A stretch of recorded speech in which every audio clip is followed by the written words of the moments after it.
Quel est mon but le plus élevé dans la vie? En me posant la question, la réponse qui est venue, c'est être ici. Réponse très simple. Et la simplicité est une chose qu'on oublie beaucoup. On vit dans un monde compliqué, avec un mental compliqué, beaucoup de désirs, beaucoup de besoins. Et on oublie la simplicité d'être ici. Donc être ici ne signifie pas un endroit en particulier. Ici signifie ce moment. L'unique moment qui paraît être une multitude de moments, qui est en fait un seul moment sur lequel est projeté d'innombrables instants, d'innombrables événements. Mais je suis toujours dans cet unique instant éternel qui n'a ni début ni fin. Plus je réalise que je suis moi-même cela, la vie, ce moment, alors la perception change totalement. Déjà ce sentiment d'être à ma place, à la maison, là où j'ai toujours été, où je serai toujours, au-delà de l'apparence, des allées et venues, des formes, des personnes, cet ancrage dans ce que je suis qui ne peut pas changer, que j'appelle aussi ce moment, ou la vie, qui est le bien-aimé, qui est vraiment ce que je cherche au plus profond de moi, c'est trouver vraiment ce qui me comble le plus. Tout ce qu'on cherche à l'extérieur, à travers nos désirs, ou qu'on repousse à travers nos peurs, est une perpétuelle recherche du mieux, du bien-être. Mais derrière tout ça se trouve quelque chose de beaucoup plus profond, qui est complet, total en lui-même. Et c'est cela que j'appelle ce moment, l'unique moment, la vie, qui n'a ni début ni fin, qui est la nature de l'être. On recherche à retrouver ce sentiment à travers les relations, à travers le pouvoir, à travers l'argent, à travers les possessions, la sécurité. Mais si on regarde de plus près ce qu'on cherche réellement, on ne le trouvera pas à travers la satisfaction de ces objets qui apparaissent et disparaissent. Les personnes apparaissent et disparaissent. Les situations, les événements apparaissent et disparaissent. Mais ce moment est toujours là. Cet unique moment qui est ma nature véritable. Donc prendre le temps de réaliser qu'il n'y a qu'un seul moment et d'aimer cet unique moment comme moi-même. Laisser la vie se dérouler. Le personnage fait ce qu'il a à faire, à vivre, à traverser, ce qui est agréable, désagréable, se fixer des buts, etc., etc.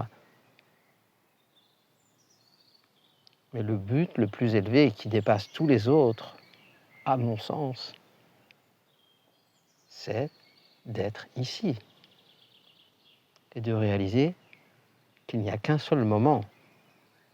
Le reste est secondaire. Le reste est projeté sur ce grand écran, ce moment. Donc s'il se passe, les expériences se succèdent et je vais trouver du bien-être, expérimenter du bien-être à travers différentes expériences mais aussi du mal-être, des hauts et des bas, qui font partie de ce plan-ci, de l'espace-temps, de la dualité, parce qu'il est fait d'opposés. Mais ce monde apparent d'opposés, de peine et de plaisir, est projeté sur cet écran unique, ce moment, l'être indivisible. Donc de rester là est quelque chose qui est très difficile pour l'ego, le mental, qui a cette tendance à vouloir être ailleurs, surtout pas ici. Donc chercher à manipuler l'extérieur, l'intérieur, pour éviter le désagréable et rechercher l'agréable. Rechercher le bien-être, cette recherche éperdue du bien-être qui ne peut pas être ici, parce que c'est trop simple d'être ici. Donc je cherche, mais où peut être ce mieux, cette quête infinie du mieux, du meilleur. Ça, c'est la partie de la nature qu'on appelle aussi prakriti dans le langage indien en sanskrit, qui est la nature qui se déroule dans l'espace-temps. Il y a prakriti, la nature, mais il y a aussi la conscience qui n'évolue pas, cette conscience pure, ce moment,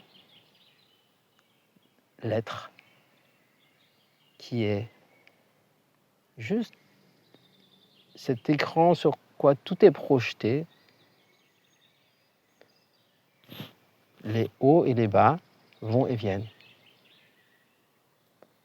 Donc c'est tout à fait naturel comme mouvement de rechercher le bien-être, rechercher le mieux. Donc il ne s'agit pas de juger comment est faite la nature, y compris le mental humain et aussi l'ego. Il fait partie de la nature, de cette nature. Le problème vient de l'identification avec cette nature et de croire que je suis cette entité qui cherche, comme la nature, toujours le mieux. Donc, est dans cette instabilité, toujours en... la peur est inévitable parce que je peux perdre cette forme, je peux perdre d'autres formes, d'autres personnes, d'autres attachements. Donc c'est une attitude tout à fait naturelle.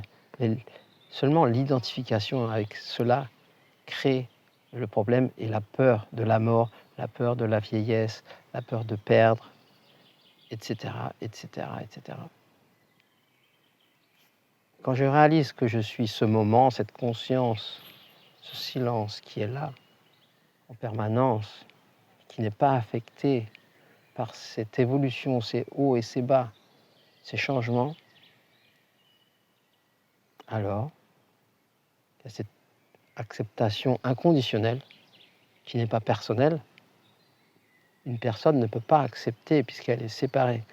L'acceptation ne peut être que conditionnelle, comme l'amour, les relations, tout ne peut être que conditionnel en tant que personne séparée. Plus je réalise ce que je suis par nature, qui n'a pas de préférence, qui est juste là, gratuitement, sans attente, et qui aime tout inconditionnellement, pour cela il n'y a ni haut ni bas, ni bien ni mal.